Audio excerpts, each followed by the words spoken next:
بسم اللہ الرحمن الرحیم۔ شروع کرتا ہوں اللہ کے نام سے جو بڑا مہربان نہایت رحم کرنے والا ہے۔ شراز ٹی وی چینل دیکھنے والوں کو دل کی گہرائیوں سے السلام علیکم۔ تو دوستوں، آج کا ہمارا موضوع ہے قوم لوط پر اللہ تعالیٰ کا عذاب کیسے نازل ہوا۔ حضرت لوط علیہ السلام حضرت ابراہیم علیہ السلام کے بھتیجے تھے اور عراق کے شہر بابل کے رہنے والے تھے۔ پھر اللہ پاک کے حکم کے مطابق حضرت ابراہیم نے وہاں سے ملک شام کی طرف ہجرت کی۔ حضرت ابراہیم علیہ السلام حضرت سارہ سلام اللہ علیہا کے ساتھ فلسطین تشریف لے گئے اور حضرت لوط علیہ السلام اردن میں مقیم ہو گئے۔ پھر اللہ پاک کے حکم سے حضرت لوط علیہ السلام سدوم کے لوگوں کی ہدایت کے لیے سدوم تشریف لے گئے۔ مدائن صلاح کے قریب بحیرہ لوط، جس کو سی سالٹ بھی کہتے ہیں، اس کے نزدیک یہ قوم آباد تھی۔ سدوم ایک سرسبز و شاداب علاقہ تھا۔ ہر طرح کی سبزیاں اور پھل وہاں پیدا ہوتے تھے۔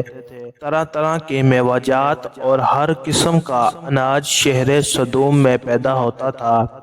جدید قسم کا نہری نظام اور چشموں سے یہ بستی بھری پڑی تھی۔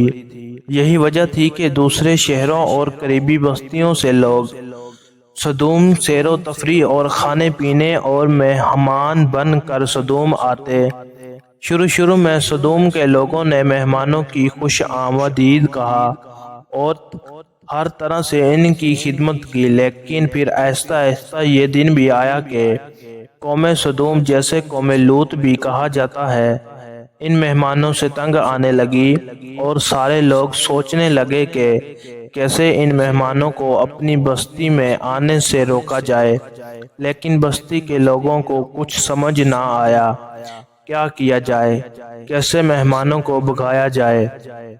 بس یہاں پر شیطان ان پر حملہ آور ہوتا ہے اور ایک بوڑھے کی شکل میں قوم سدوم کے پاس آیا اور کہنے لگا کہ اگر میں تدبیر پر عمل کرو گے تو میں ضرور تمہارے مہمان بھگائے جائیں گے اور دوبارہ بھی نہیں آیا کریں گے۔ ساری قوم خوش ہو گئی اور تدبیر کے بارے میں پوچھنے لگی۔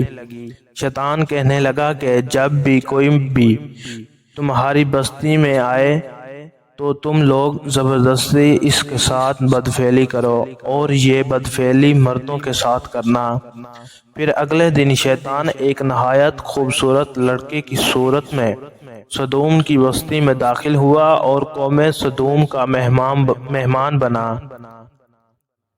ایسا خوبصورت گورا چٹا لڑکا اس قوم نے پہلے کبھی نہ دیکھا تھا۔ قوم کے سرداروں نے کہا کہ اگر اس کو باندھو اور اس کے ساتھ صرف ہم سردار ہی بدفعلی کریں گے۔ چنانچہ اس طرح شیطان نے قوم سدوم کو بدفعلی سکھائی۔ بس پھر اس کے بعد آہستہ آہستہ جیسے جیسے مہمان ان کی بستی میں آتے تو یہ لوگ ان کے ساتھ زبردستی بدفعلی کرتے اور پھر یہ لوگ اس گناہ کے عادی ہو گئے۔ اب بات یہاں تک آ پہنچی کہ یہ لوگ آپس میں اپنی ہی بستی کے لوگوں کے ساتھ رضامندی سے مرد دوسرے مردوں کے ساتھ بدفعلی کرنے لگے، اور دوسری بستی سے اگر کوئی مہمان آتا تو وہ لوگ اس کو اپنی محفل میں لے جاتے اور وہاں اجتماعی طور پر اس کے ساتھ زبردستی کرتے۔ حضرت لوط علیہ السلام اللہ کے برگزید پیغمبر تھے۔ انہوں نے اس قوم کو بہت سمجھایا کہ اس شہوت زدہ کام سے باز آ جائیں، نہیں تو اللہ پاک کا عذاب ان کو آ گھیرے گا۔ سب سے اہم بات یہ ہے کہ مردوں کی مردوں سے شہوت پوری کرنا یہ ایک ایسا گناہ تھا کہ جو اس قوم سے پہلے کبھی کسی نے نہ کیا تھا۔ قرآن پاک میں قوم لوط کا ذکر 17 مرتبہ آیا ہے۔ اللہ پاک قرآن پاک میں فرماتے ہیں کہ کیا وہ بے حیائی کرتے ہو جو تم سے پہلے جہاں میں کسی نے نہ کی ہو؟ تم مردوں کے پاس شہوت سے جاتے ہو، عورتیں چھوڑ کر، بلکہ تم لوگ حد سے گزر گئے۔ حضرت لوط علیہ السلام کی قوم نے یہ سن کر ان کا کہنا سننے کے بجائے جو جواب دیا اس کا ذکر قرآن کریم میں ہے، اور اس قوم کا کچھ جواب نہ تھا مگر یہی کہا کہ ان کو اپنی بستی سے نکال دو، یہ لوگ پاکیزگی چاہتے ہیں۔ اس سے معلوم ہوا کہ غلام بازی یعنی بدفعلی حضرت لوط علیہ السلام کی قوم کی ایجاد ہے، اسے لواطت کہتے ہیں۔ یہ بھی معلوم ہوا لڑکوں سے بدفعلی کرنا حرام ہے۔ حضرت لوط علیہ السلام نے اپنی قوم کو بہت سمجھایا لیکن وہ اس بدفعلی سے باز نہ آئے۔ اس کا ذکر قرآن پاک میں کچھ اس طرح بیان کیا گیا ہے کہ حضرت لوط علیہ السلام نے کہا کہ تم کیوں نہیں ڈرتے؟ میں تو تمہارا ایماندار پیغمبر ہوں، تو اللہ سے ڈرو اور میرا کہنا مانو، اور میں تم سے اس کام کا بدلہ نہیں مانگتا، میرا بدلہ اللہ رب العزت کے ذمہ ہے۔ کیا تم اہل عالم میں سے لڑکوں پر مائل ہوتے ہو، اور تمہارے پروردگار نے جو تمہارے لیے تمہاری بیویاں پیدا کی ہیں اس کو چھوڑ دیتے ہو؟ حقیقت یہ ہے کہ تم حد سے نکل جانے والے ہو۔ حضرت لوط علیہ السلام مایوس ہونے کے بجائے قوم کی راہ راست پر لانے کی جدوجہد میں مصروف رہے، لیکن وہاں تو کیفیت یہ تھی کہ مرض بڑھتا گیا جوں جوں دعا کی گئی، یعنی جتنا حضرت لوط علیہ السلام نے انہیں اللہ تعالیٰ کے عذاب سے ڈرانا اور اتنا ہی اوقاستر اڑنے پر، اور پھر ایک دن انہوں نے خود ہی عذاب الہی کا مطالبہ کر دیا۔ اللہ تعالیٰ نے انہیں اب تک دردناک عذاب سے محفوظ رکھا تھا، اور بدترین فحاشی اور بدکاری کے باوجود انہیں ڈھیل دی جا رہی تھی، لیکن اب انہوں نے خود ہی عذاب کی فرمائش کر دی اور بولے، اے لوط اگر تم سچے ہو تو تم ہم پر عذاب لے آؤ۔ قوم کے اس مطالبے کے بعد حضرت لوط علیہ السلام کو یقین ہو گیا کہ اللہ تعالیٰ نے ان کے دلوں پر محرصبت کر دی ہے اور اب یہ راہ راست پر آنے والے نہیں، لہٰذا انہوں نے نہایت بے بسی کے عالم میں اللہ عز و جل کے سامنے ہاتھ پھیلا دیے اور دعا کی، اے میرے پروردگار، ان مفسد لوگوں کے مقابلے میں میری نصرت فرما۔ چنانچہ فرشتے حضرت ابراہیم علیہ السلام سے ملنے کے بعد انسانی شکل میں حضرت لوط علیہ السلام کی بستی سدوم میں پہنچے۔ جب وہ بستی کے قریب پہنچے تو ان کی ملاقات حضرت لوط علیہ السلام کی صاحبزادی سے ہوئی، جو بستی کے کنارے پانی بھرنے کے لیے گئی تھی۔ فرشتوں نے لڑکی سے پوچھا کہ ہم آج رات اس بستی میں ٹھہرنا چاہتے ہیں۔ لڑکی بولی، آپ ابھی یہیں رکیں، میں ابھی آپ کو بتاتی ہوں۔ لڑکی بھاگتی ہوئی اپنے والد حضرت لوط علیہ السلام کے پاس پہنچی اور بتایا کہ بستی کے کنارے خوبصورت نوجوان کھڑے ہیں جو کہ بستی میں رات رکنا چاہتے ہیں۔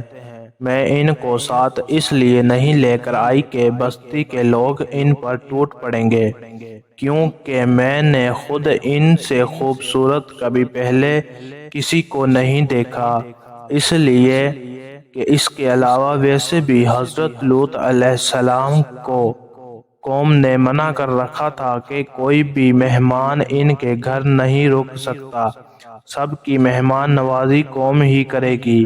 خیر، حضرت لوط بستی کے کنارے گئے اور انسانی شکل والوں فرشتوں کو چھپ چھپا کر اپنے گھر لے آئے۔ مفسرین اور تاریخ دان لکھتے ہیں کہ وہ فرشتے حضرت جبرائیل علیہ السلام، حضرت میکائیل علیہ السلام اور حضرت اسرافیل علیہ السلام تھے، لیکن وہ نہایت خوبصورت اور نوعمر لڑکوں کی شکل میں تھے۔ حضرت لوط علیہ السلام کی بیوی والعہ کافروں سے ملی ہوئی تھی، اس لیے اس نے یہ راز فاش کر دیا کہ ہمارے گھر میں 3 خوبصورت نوعمر لڑکے کے مہمان بن کر آئے ہیں اور لوط علیہ السلام ان کو چھپا رہے ہیں۔ بس یہ سننا تھا کہ بستی کو لوگ حضرت لوط علیہ السلام کے گھر کی طرف لپکے۔ اللہ پاک قرآن پاک میں فرماتا ہے کہ اور جب قوم دوڑتی ہوئی ان کے پاس پہنچی، یہ لوگ پہلے ہی سے برے کام کیا کرتے تھے، تو لوط علیہ السلام نے کہا، اے قوم، یہ تو میری قوم کی لڑکیاں ہیں اور یہ تمہارے لیے جائز اور پاک ہیں، اللہ سے ڈرو اور مجھے میرے مہمانوں کے بارے میں رسوا نہ کرو۔ کیا تم میں سے کوئی بھی سائشہ آدمی نہیں؟ حضرت لوط علیہ السلام کی بات سن کر وہ لوگ بولے، اے لوط، کیا ہم نے تم کو سارے جہاں کی حمایت اور طرفداری سے منع نہیں کیا تھا؟ اور تم بھی خوبی واقف ہو کہ ہمیں تمہاری بیٹیوں سے کچھ حاجت نہیں، اور جو ہماری اصل حاجت ہے اس سے تم بے خوبی واقف ہو۔ قوم لوط کے اس بے شرمانہ جواب سے اندازہ لگایا جا سکتا ہے کہ وہ فعل بد میں کس حد تک مبتلا ہو چکے تھے۔ جب قوم کے لوگ دوڑتے ہوئے حضرت لوط کے گھر پہنچے تو انہوں نے دروازہ بند کر لیا، لیکن وہ لوگ دیواریں پر چڑھ گئے تو حضرت لوط علیہ السلام کے کہنے لگے، اے کاش مجھ میں تمہارے مقابلے کی طاقت ہوتی یا کسی مضبوط قلعے میں پناہ پکڑ سکتا۔ لیکن جب فرشتوں نے حضرت لوط کو بے بس دیکھا تو انہوں نے حقیقت بتا دی کہ ہم کوئی انسان نہیں ہیں بلکہ اللہ تعالیٰ کی طرف سے بھیجے گئے فرشتے ہیں۔ فرشتے حضرت لوط علیہ السلام سے کہنے لگے کہ آپ آج رات ہی اس بستی سے چلے جائیں، لیکن آپ اور آپ کے ماننے والے جب جائیں تو واپس اس بستی کی طرف مڑ کر مت دیکھنا۔ چنانچہ حضرت لوط علیہ السلام رات کو اپنے اہل و عیال کو لے کر نکل پڑے، اس کی بیویوں والا بھی اس کے ساتھ تھی۔ ادھر بستی کے لوگ حضرت لوط کے گھر کے باہر جمع تھے۔ حضرت جبرائیل علیہ السلام نے اپنا ایک پر مارا اور وہ سارے لوگ جمع تھے وہ اندر ہو گئے۔ یہ عذاب صرف ان لوگوں کے لیے تھا جو حضرت لوط کے گھر کے باہر جمع تھے۔ قرآن کریم میں ارشاد ہے کہ اور انہوں نے لوط علیہ السلام سے ان کے مہمانوں کو لینا چاہا تو ہم نے ان کی آنکھیں اندھی کر دی۔ اس کے بعد حضرت جبرائیل علیہ السلام نے اس بستی کو اللہ تعالیٰ کے حکم سے زمین سے اکھیڑا اور پھر اپنے بازوؤں پر رکھ کر آسمان پر لے گئے، یہاں تک کہ بستی کے مرغی اور کبوتروں کی آوازیں آسمان کے فرشتوں نے سنی۔ پھر اس ساری بستی کو زمین پر دے مارا۔ پھر اس کے بعد اللہ پاک نے ان لوگوں پر پتھروں کی بارش کی۔ مفسرین لکھتے ہیں کہ ہر پتھر پر اس شخص کا نام لکھا ہوتا تھا جس کو وہ آ کر لگتا تھا۔ اگر کوئی شخص بستی سے باہر تھا تو وہ اسی جگہ جا لگا جہاں وہ تھا۔ اللہ تعالیٰ نے قرآن پاک میں فرمایا، پھر جب ہمارا حکم پہنچا تو ہم نے وہ بستی الٹا دی اور اس زمین پر کنکر کے پتھر برسانا شروع کر دیے جو لگاتار گرتے رہے، جن پر تمہارے رب کی طرف سے خاص نشانی بھی تھی اور وہ ظالموں سے کچھ دور نہیں۔ اللہ اکبر۔ دوستوں، دیکھا آپ نے اللہ پاک کیسے کیسے عذاب دیتا ہے ظالم قوموں کو۔ آج جائیں ذرا جا کر دیکھتے ہیں اس بستیوں کے حال۔ ادوم کی خوبصورت بستی کو اللہ پاک نے بدبودار سیاہ جھیل میں بدل دیا جس کے پانی سے رہتی دنیا تک کوئی فائدہ نہیں اٹھا سکتا۔ سمندر کے اس خاص حصے میں کوئی جاندار مچھلی، مینڈک وغیرہ زندہ نہیں رہ سکتا، اس لیے اس بحیرہ مردان کہا جاتا ہے۔ اس کے مغرب میں اسرائیل اور مشرق میں اردن واقع ہے۔ ساری زمین بنجر اور صحرا میں بدل چکی ہے۔ اب وہ دنیا کا ایسا مقام ہے جہاں زندگی کا کوئی نام و نشان ہی نہیں ہے۔ قرآن پاک میں ارشاد بارک تعالیٰ ہے کہ ہم نے اس بستی کو صریح عبرت کی نشانی بنا دیا ان لوگوں کے لیے جو عقل رکھتے ہیں۔ بس دوستوں، آج ہم وقت ہے اپنے اپنے گریبانوں میں جھانکیں، اللہ پاک سے ہر وقت